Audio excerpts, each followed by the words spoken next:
Claire Dalton stood beside her silent car, control slipping through her fingers. For once, the woman who built an empire couldn't command the moment. She reached for her phone, nothing. Just dead silence and frustration pressing against her chest. Then a voice, small but steady.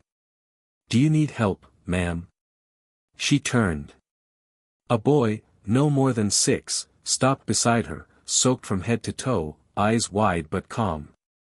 He didn't hesitate. He lifted the hood, hands moving with quiet certainty that didn't belong to a child. She wanted to stop him, to tell him it was too dangerous, but something in his confidence made her pause. He adjusted a wire, checked a connection, then stepped back. "Try it now," he said, certain, almost gentle. Claire slid into the seat and turned the key. The engine came alive, deep and flawless, as if it had never failed. For a moment, she just stared ahead, speechless, disbelieving. When she stepped out again, the boy was watching her, a small smile flickering across his face. She managed only a whisper. "How did you know what to do?" He shrugged. "My dad fixes cars. He lets me watch." Claire looked at him, this soaked, fearless little boy, and something shifted inside her. The woman who had mastered every problem suddenly found herself standing in quiet awe of a child who solved one without asking for anything in return. Claire reached for her wallet, pulled out 2 crisp $100 bills, and held them toward him. "Take this," she said softly. "You just saved me a fortune." The boy looked at the money, then at her, his expression serious in a way only truth can make it. "No, thank you, ma'am," he said. She blinked, unsure she'd heard him right. "It's okay," she insisted. "You earned it." He shook his head again, voice steady but kind. "My dad always says, you don't take money for helping people stuck in the rain." The line cut deeper than she expected. A stranger's child had just said something she hadn't heard in years, something no boardroom, no contract, no power deal could ever teach her. She lowered the money slowly, words catching in her throat. For a long second, she just looked at him, wondering what kind of man raised a boy like this. Finally, she managed a faint smile. "Your dad sounds like a good man." Lucas nodded, proud and certain. "He is." She hesitated, feeling something unfamiliar, genuine warmth. "Then maybe you'll let me thank you another way," she said quietly. "Would you let me buy you lunch?" Lucas's eyes lit up, the seriousness melting into joy. "Can I bring my dad?" he asked quickly. He hasn't had fried chicken in weeks. For the first time that day, Claire laughed, not the polished laugh of a CEO, but the real kind. "Of course," she said. And without realizing it, she just agreed to something that would change everything. The smell of fried chicken filled the small diner as Claire sat across from the man Lucas called Dad. "Tom." His voice was low, unhurried, the kind that didn't need to compete with noise to be heard. He thanked her for the meal like it was more than food, like it was grace. "Thank you for raising such a good boy," she said softly. Tom gave a half smile, almost shy. "He's better than I deserve." Lucas beamed between them, proud and content, his hands busy with fries and laughter. Claire watched the two of them together, the unspoken rhythm between a father and son who had weathered storms she could not imagine. When she asked quietly about Lucas's mother, Tom looked down for a beat before answering. "She passed when he was 2. Claire's chest tightened. She whispered, "I'm sorry." He nodded once, a small motion that carried the weight of years. "We do okay." There was no bitterness in his tone, no self-pity. Just quiet endurance, a man who had learned to carry love and loss in the same breath. Claire sat back, humbled by how gently they lived what others only preached. She had spent years surrounded by wealth, power, and applause, yet here she was, realizing she wasn't the one offering kindness. She was receiving it. In a world ruled by wealth and distance, a drenched boy and his father begin to thaw the heart of a woman who thought she'd seen everything. The next afternoon, Claire found herself behind the wheel again, though even she couldn't explain why.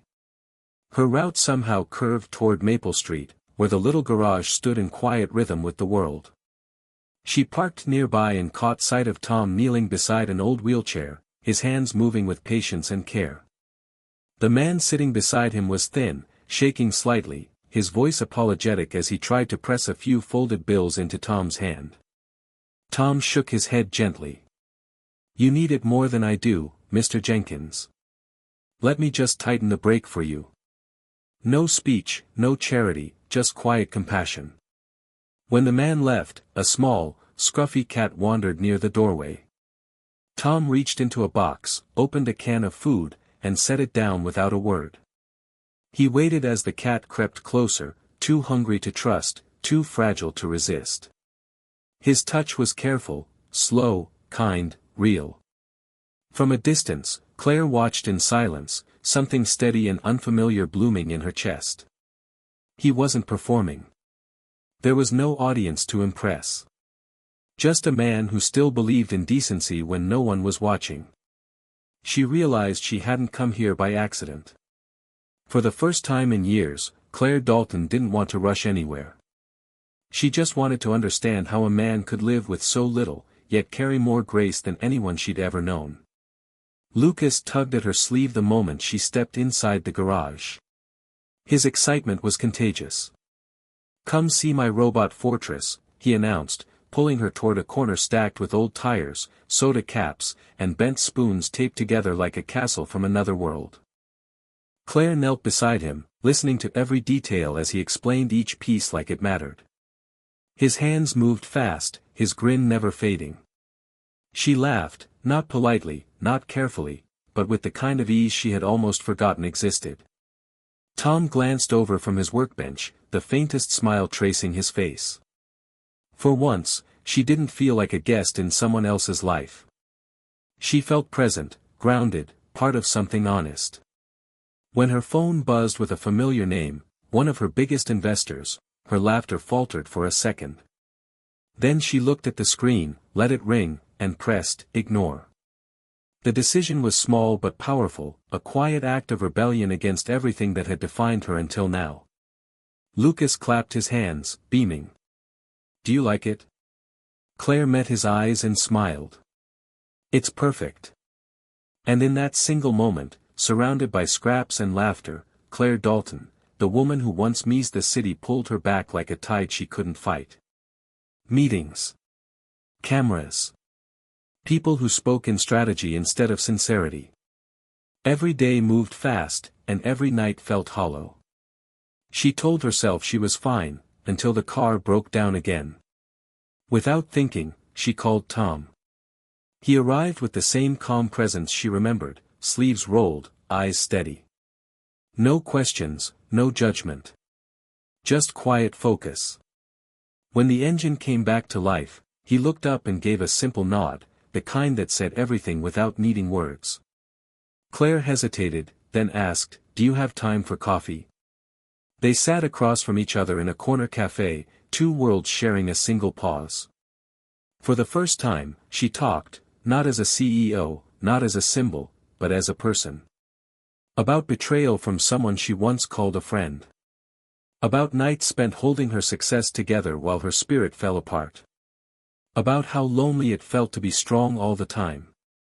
Tom listened. He didn't interrupt. He didn't try to fix it. He just waited until she finished, then said softly, "Sounds like you've been strong for too long." The words landed exactly where she'd been breaking. For a long moment, she couldn't speak. Her throat tightened, her eyes stung, but she held his gaze, because for the first time, someone wasn't admiring her power. He was seeing her pain. In one quiet moment, she realizes strength isn't about control, it's about being seen. Yeared life in profit margins, felt something she hadn't in years. Her heart was full. They stepped out of the cafe together, silence following them like a shadow. The street was slick beneath her shoes, but she didn't notice until it was too late. Her foot slipped. Tom caught her before she fell, hands firm, steady, instinctive. His arms circled her waist just long enough for their eyes to meet. The world stopped moving. No words. No noise. Just breath caught between them. For a heartbeat, she forgot who she was, not a name on a building, not a leader in heels, just a woman suspended in someone's grasp who made her feel safe. Then the moment cracked. She stepped back too quickly. "Sorry," she whispered. Tom rubbed the back of his neck, his voice quiet. "No, I should have watched the step." They both laughed, short, nervous, unsure what to do with what just happened. The air between them had changed, heavier, charged with something neither dared to name. He opened his truck door. She lingered by her car, fingers trembling slightly as she fumbled for her keys. When the engine started, it felt like the sound was breaking a spell. She drove away first, eyes forward, pulse uneven. And for the first time, Claire Dalton, who had spent her life knowing exactly where she was going, didn't know what came next. Nothing about this would ever be the same again. Days slipped quietly into weeks, and Claire kept finding reasons to stop by the garage. Sometimes she claimed her brakes felt off. Other times, she pretended to have questions about her car's battery. But eventually, she stopped pretending at all. Lucas's face would light up every time she arrived. "Hey, it's the chicken lady," he'd shout, running toward her with that same bright energy that had first stopped her on the road. The nickname stuck, and she never corrected him. Secretly, she loved it. Tom started greeting her with 2 cups of coffee instead of 1. He never asked why she came so often, never mentioned the passing weeks. He just smiled, handed her a mug, and went back to work as if her presence had always belonged there. And somewhere between the smell of grease and the hum of tools, conversations began to change. She told him things she had never told anyone, how she once dreamed of painting before fashion took over her life, how success became a cage lined with gold, how sometimes she forgot what peace even felt like. Tom never gave advice. He just listened, really listened, like her words were worth the space they took. Between them, something wordless grew. No labels. No promises. Just a quiet connection that felt more honest than anything she'd ever built in the boardroom. Every visit lingered a little longer. Every goodbye carried a pause neither of them wanted to end. They didn't call it love. But it was. When Claire arrived that evening, Tom's voice carried worry he didn't try to hide. "Lucas isn't feeling well," he said quietly. "Fever. Been up and down since last night." Before he could say another word, she set her purse aside. "Let me help." Hours blurred together. She stayed by the bedside, pressing a cool cloth to Lucas's forehead, reading softly from his favorite picture book until her voice grew hoarse. Every so often, Tom would appear at the door, restless, watching, unable to sit still. But each time he saw her there, calm, gentle, patient, something in him eased. When Lucas stirred, she leaned closer, brushing his hair back. "It's okay," she whispered. "I'm here." His small hand reached out, fingers finding hers. "I want you to be here forever." Her breath caught. She tried to answer, but the words dissolved before they reached her lips. All she could do was squeeze his hand, tears burning at the edges of her eyes. "I'll stay as long as you need me," she whispered back. From the doorway, Tom stood still, hands folded, eyes full of something too heavy to name.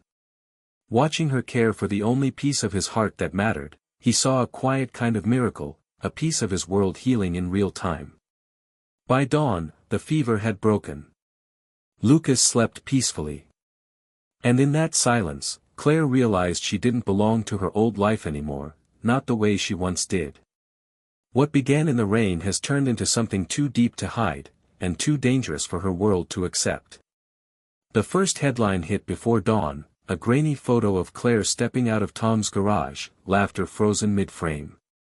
The caption read, "From penthouse to parking lot." Within hours, every network had it. Whispers turned to headlines. Headlines turned to judgment. By morning, the board of Dalton Femme had summoned her. The room felt colder than usual, though no one dared say it aloud. An executive cleared his throat. This relationship, whatever it is, has become a distraction. Claire's hands folded neatly on the table. Her voice didn't rise, but it carried steel. You mean it sends a human message? The silence that followed said everything. Another board member shifted uncomfortably. Investors are nervous. You need to create distance. Her pulse beat steady, but her chest felt hollow. Distance, the one thing she'd spent her life trying to escape. That night, she drove to the garage. Tom was there, wiping grease from his hands. One look at her face, and he knew. They want me to end this, she whispered. They think you make me look less. He didn't flinch. His jaw tightened, but his eyes stayed soft. Of course they do. I don't care what they think. He lifted a hand, stopping her gently. It's okay, Claire. No, it's not. He looked past her, toward the quiet street, then back again, and smiled, a sad, tired smile that broke her heart in silence. You deserve someone who fits your world. She shook her head, voice trembling. Don't say that. But he was already stepping back, already retreating into the dim light of the garage. He didn't argue. He didn't beg. He simply turned away, leaving her standing in the doorway, holding on to a love the world had no place for. The next board meeting began like every other, sharp suits, tighter smiles, a table lined with documents and rehearsed authority. Claire sat at the head, calm but burning inside. Her written statement waited before her, a speech crafted by lawyers to preserve reputation, not truth. She didn't touch it. An investor leaned forward. Claire, before we begin, the public image damage has already. She raised a hand. Stop. Every voice in the room fell quiet. If my company cannot support the people I care about, she said, her tone even, her eyes steady, then I don't want to lead it. For a heartbeat, no one breathed. Then the sound of rustling papers filled the silence, disbelief disguised as professionalism. One of the executives stammered, Claire, you can't just. I can, she said softly, cutting through the noise like glass. She slid her ID badge from her jacket pocket, placed it on the table, and pushed it forward. The sound it made was small but final. No grand speech. No drama. Just quiet conviction. Then she stood, straightened her shoulders, and walked out, not in defeat, but in clarity. For the first time in years, the applause of others meant nothing. The silence of honesty meant everything. Outside, she didn't know what would come next. She only knew she'd finally stopped living by someone else's measure of worth. In that moment, she wasn't CEO Claire Dalton. She was just Claire, free, but uncertain, walking into the kind of silence that meant starting over. Months later, the world had changed, but not in the way the headlines promised. Claire's name was no longer in bold print, it was on a plaque that read the Lucas Initiative.